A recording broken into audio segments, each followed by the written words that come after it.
Bismillahi wa bihamdih. Assalamualaikum warahmatullahi wabarakatuh. Alhamdulillahi rabbil alamin wa bihi nasta'in wa ala umuri dunya waddin. Wassalatu wassalam ala nabiyyina wa rasulina wa maulana Muhammad abil qasimil amin wa ala alihi wa sahbihi ajma'in. Allahumma aslih ummat Muhammadin sallallahu alaihi wasallam wa barik an ummati Muhammadin sallallahu alaihi wasallam warham ummat Muhammad sallallahu alaihi wasallam wansur wahfaz ayyid nahdatal watan fil alamin bihaqqi Muhammadin sallallahu alaihi wasallam. Amin ya rabbal alamin. Amma ba'du. Yang kita hormati dan cintai dan banggakan pengurus besar Nahdlatul Watan Syekhuna Hamzan Wadi II Raden Tuan Guru Bajang Kiai Haji Darul Gede Muhammad Zainuddin As-Sani LCMPDI yang sudah membaiat lungguh-lungguh tadinya. Yang kita hormati dan cintai guru kita semua Al-Mukarram Bapak Tuan Guru Kiai Haji Lalu Anas Hasyri yang ada di kanan tiang niki, yang insyaallah besok akan memberikan ceramah tausiah, akan mengadakan tablik akbar di tempat niki.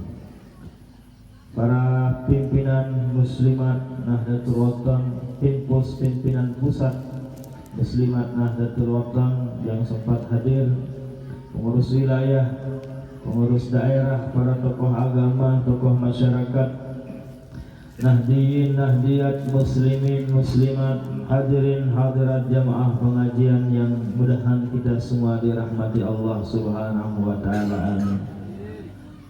Kita semua yang hadir pada malam ini adalah hamba Allah. Semua kita yang hadir pada malam ini adalah umatnya Rasul sallallahu alaihi wasallam. Tentunya setiap orang yang mengaku diri sebagai hamba Allah punya kewajiban kehadirat Allah Subhanahu wa taala. Di antara kewajiban kita kehadirat Allah adalah mensyukuri nikmat-nikmat Allah. Ciri tanda orang mensyukuri nikmat Allah apabila dia sering mengucap dan membaca Alhamdulillahirabbil alamin. Di dunia Allah Subhanahu wa ta'ala menjadikan hambanya, dunia beserta isinya dijadikan oleh Allah tidak lepas dari ciri dan tandanya masing-masing. Cirinya orang laki-laki menggunakan topi peci. Ciri ibu-ibu kaum Hawa adalah menggunakan muknah, jilbab dan seterusnya. Ciri orang menjadi ahli surga, ahli neraka, ciri orang sehat, orang sakit, orang kaya, orang miskin, semua punya tanda masing-masing. Dan itulah cirinya hamba Allah yang bisa mensyukuri nikmat Allah apabila dia sering mengucapkan dan membaca Alhamdulillahirabbil alamin.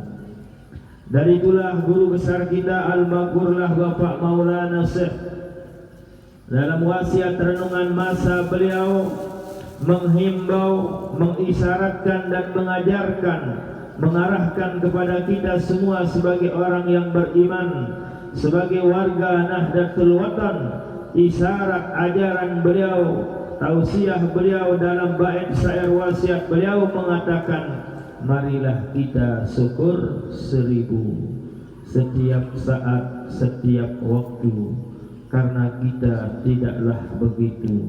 Semoga Allah tetap merestu.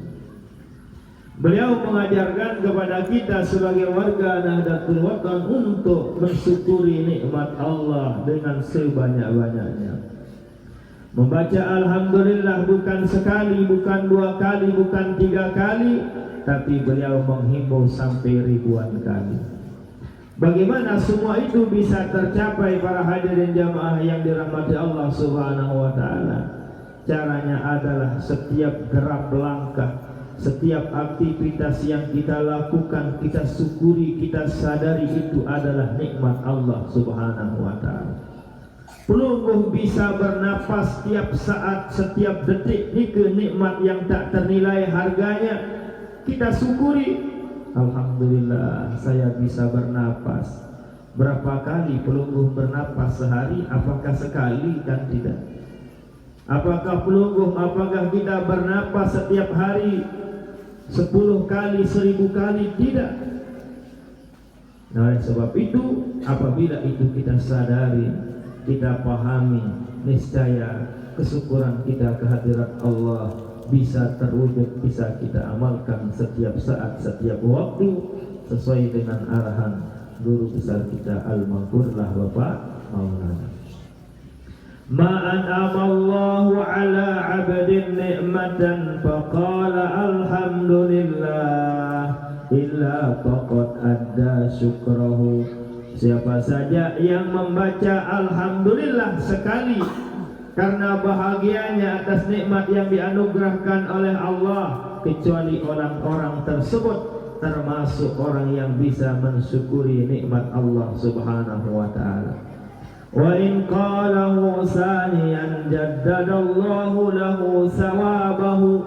Kalau dia baca alhamdulillah 2 kali, jaddadallahu lahu sawabah, Allah akan menambah pahalanya, Allah akan menambah nikmatnya kepada hambanya yang membaca alhamdulillah 2 kali. Wa in qalahu thalisan ghafarallahu dzunubahu. Tapi kalau dia membacanya alhamdulillahirabbil alamin sampai 3 kali, Rasul menjamin orang tersebut akan diampuni dosa salahnya oleh Allah Subhanahu wa ta'ala. Alangkah mulianya, istimewanya membaca alhamdulillahirabbil alamin.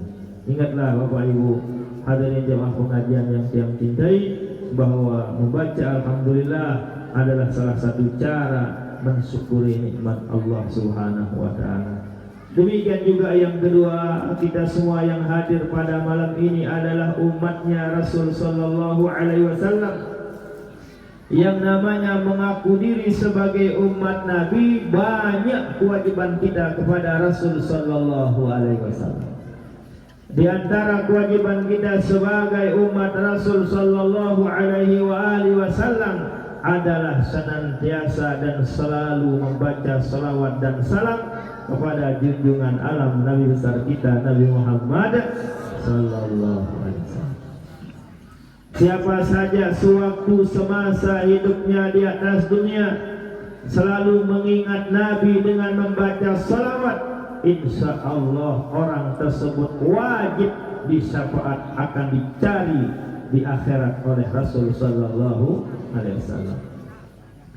Ukuran kedekat kita sebagai umat Rasul sallallahu alaihi wasallam dengan Nabi kita di akhirat nantinya tergantung seringnya, tergantung kuatnya, tergantung banyaknya kita mengingat kepada Nabi dan membaca salawat kepada Rasul sallallahu alaihi wasallam.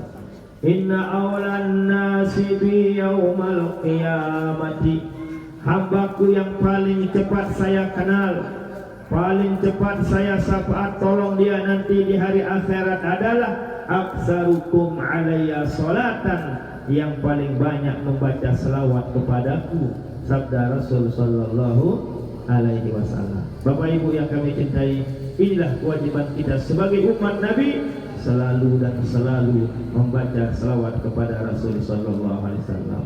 Alhamdulillah kita di Nahdlatul Watan punya sholawat yang paling ternama dan terkenal, namanya sholatun Nahdlatain. Kalau dari Lombok mesti tahu lah sholatun Nahdlatain. Namun arah batur Lombok dia tahu arah sholatun Nahdlatain di batur Lombok asli, lagu batur Lombok kawi-kawian, istilah bajang.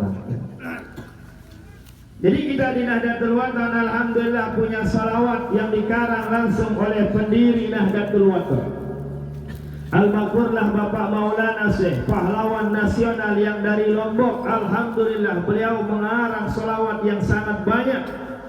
Akan tetapi dari sekian banyak salawat yang beliau karang, yang terkenal dan ternama adalah Salatun Nahdatain kal Quran yutla, kayak Al-Quran yang dibaca di mana dan kapan saja. Al-Quran saat suka dan duka layak untuk dibaca. Demikian juga dengan Salatun Nahdatain, mau dalam keadaan susah, mau dalam keadaan senang, selalu dibaca yang namanya Salatun Nahdatain. Lain halnya dengan lagu-lagu yang lain. Lagu dangdut tidak cocok, tidak layak dibaca di atas kuburan. Lagu-lagu yang lain tidak pantas dibaca tatkala orang melakukan zikiran, tidak layak. Akan tetapi Salatun Nahdatain, alhamdulillah wa syukurillah, kapan dan di mana saja, saat keadaan suka maupun duka, selalu dibaca yang namanya Salatun Nahdatain. Jangan bapak-bapak, ibu-ibu kami yang kami cintai yang hadir pada malam hari ini, Salatun Nahdatain hanya dibaca di Lombok saja, hanya dibaca oleh warga Nahdlatul Wathon doang, hanya dibaca di Indonesia tidak. Di Makkah Al-Mukarramah pun Salatun Nahdatain dibaca. Hizib yang bapak ibu baca tadi dibaca juga di Makkah Al-Mukarramah, di Madrasah As-Saulatiyah, di mana Bapak Maulana Syekh sebagai salah satu alumni terbaik Madrasah As-Saulatiyah. Inilah keistimewaan Salatun Nahdatain yang dikarang oleh Al-Maghfurlah Bapak Maulana Syekh. Sampai saat makin niki, sampai seumur Lombok, sampai saat ini belum ada satu kiai tuan guru ulama yang bisa mengarang sholawat selain Bapak Maulana Syekh, selain pendiri Nahdlatul Wathon. Sampai seumur Kalimantan belum ada sampai saat ini seorang tokoh agama, tokoh masyarakat, ustadz, kiai yang bisa mengarang sholawat di Kalimantan, belum ada. Nah, ini kebanggaan kita sebagai warga Nahdlatul Wathon. Ternyata guru kita alhamdulillah bisa mengarang Salatun Nahdatain, bisa mengarang Hizib Nahdlatul Wathon, bisa mengarangkan kita tarekat Hizib Nahdlatul Wathon. Langkah, tidak ada aja masa. Silahkan pelungguh-pelungguh yang linsir yang lebih lama dengan tiang, usia pelungguh lebih senior dengan tiang, silahkan pelungguh tanya yang lebih linsir dari pelungguh lagi, apakah ada di Kalimantan, apakah ada di Lombok, apakah ada di Indonesia seorang ustadz, tuan guru, kiai yang mengarang tarekat, yang mengarang hizib, yang mengarang sholawat?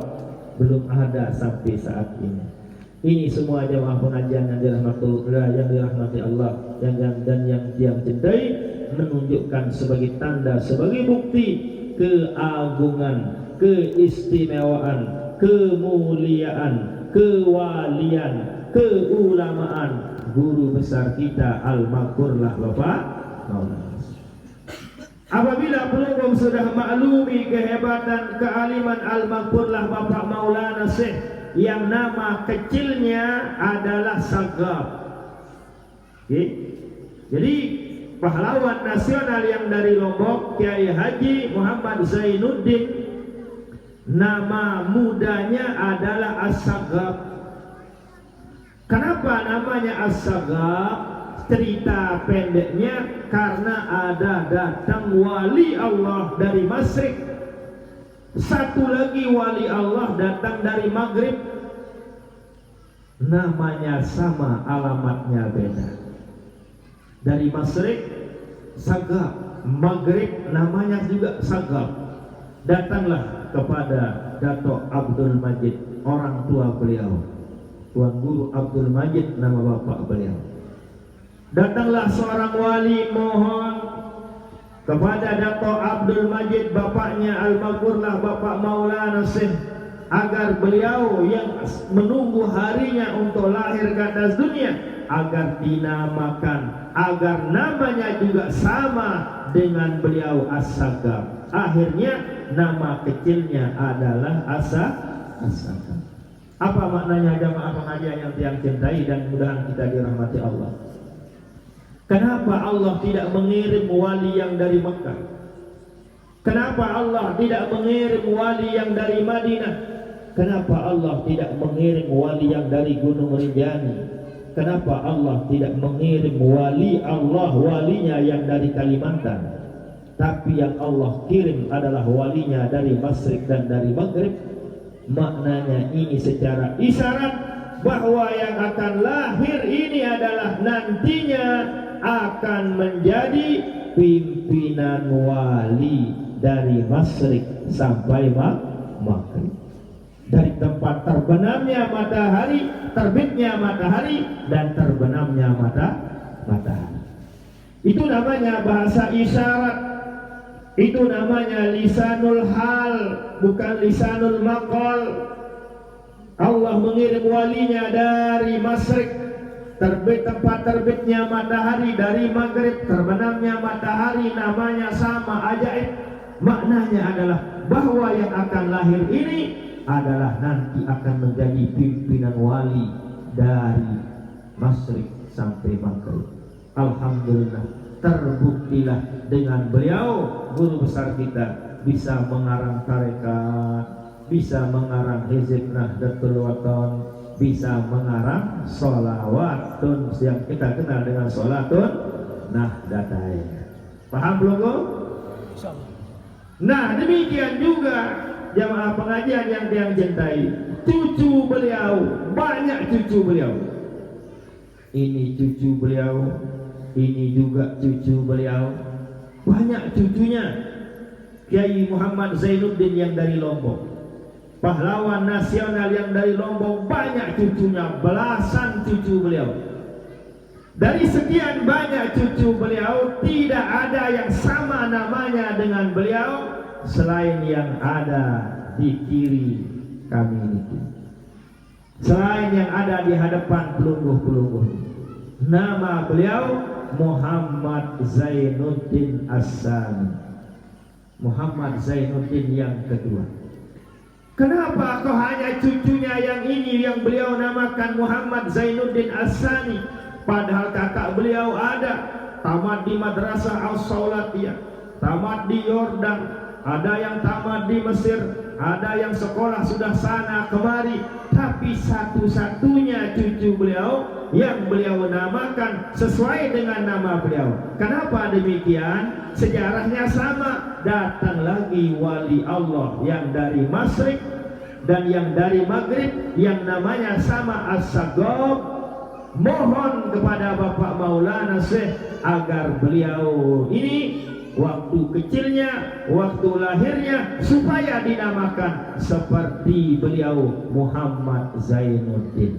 Itulah sejarahnya, nama beliau dinamakan oleh nininya, oleh kakeknya, pahlawan nasional yang dari Lombok, sehingga beliau alhamdulillah wa syukurillah, nama beliau Muhammad Zainuddin As-Sani, Muhammad Zainuddin yang kedua. Jemaah pengajian yang dirahmati Allah, bukan kehendak dari ibunya, bukan kehendak dari mami dan bapaknya memberikan nama kepada beliau Muhammad Zainuddin As-Sani, tapi yang punya kehendak adalah yaitu wali yang dari Masyriq dan wali yang datang dari Maghrib. Atas dasar isyarah dan perintah beserta permohonan dua wali tersebut, itulah sebabnya Syekh Zainuddin menamakan cucu beliau yang ada di depan kita sekarang ini dengan Muhammad Zainuddin As-Sani. Beliau niki jamaah sami tempatnya lahir sama dengan nininya, harinya sama, cuman tahunnya yang beda. Nah, semua niki punya makna, punya isyarat tentunya.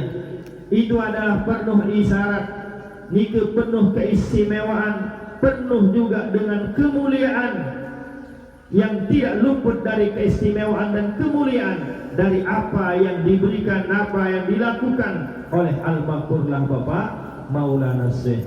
Tinggal kita tunggu waktunya. Singkat cerita, setelah beliau berumur 4 tahun, beliau lahir di Darul Hizbi. Darul Hizbi adalah tempat di karangnya Hizib. Rumahnya masih ada di Bermi tempatnya. Satu-satunya rumah yang tidak bisa, dia tidak terbakar. tatkala lautan api yang terjadi di Lombok Timur dulu hanya Darul Hizbi, hanya rumah tempat beliau lahir, hanya rumah tempat kakek beliau lahir. Alhamdulillah wa syukurillah biaunillah, pertolongan dari Allah Subhanahu wa taala, rumah tersebut malu untuk disentuh oleh api. Itu namanya karomah jamaah pengajian yang dirahmati Allah Subhanahu wa taala. Nah, jadi setelah beliau berumur 4 tahun, Bapak Ibu, lalu beliau disematkan gelar lagi oleh kakeknya, pahlawan nasional yang dari Lombok, Kiai Haji Muhammad Zainuddin Abdul Majid. Disematkan gelar kepada beliau. Usia beliau pada waktu itu 4 tahun dengan gelar Tuan Guru Baca. Padahal masih belia, padahal masih balita, belum berumur 5 tahun, masih umur 4 tahun, sudah Maulana Syekh, seorang raja wali, raja ulama, bisa mengarang tarekat, bisa mengarang hizb, bisa mengarang salawat, diberikan nama oleh wali dari Masyriq dan Maghrib. Itulah kehebatan beliau. Beliau yang memberikan gelar kepada beliau dengan nama Tuan Guru Baca. Dan itulah jamaah yang ingin kami sampaikan adalah dari sekian banyak keluarga, dari sekian banyak keturunan, dari sekian banyak cucunya Bapak Maulana Syekh, hanya beliau yang diberi nama sama dengan nama beliau, Muhammad Zainuddin. Dari sekian banyak cucu, keturunan, murid Bapak Maulana Syekh, hanya beliau yang diberi gelar oleh Bapak Maulana Syekh Tuan Guru Baca. Nah, mudah ini semua adalah menambah keyakinan kita kepada al-maghfurlah Bapak Maulana Syekh. Mudah-mudahan tapi yang saya sampaikan ada manfaatnya dan ada barokahnya. Jangan lupa yang mohon maaf tentunya. Wallahul muwaffiq wal hadi ila sabilir rasyad. Assalamualaikum warahmatullahi wabarakatuh.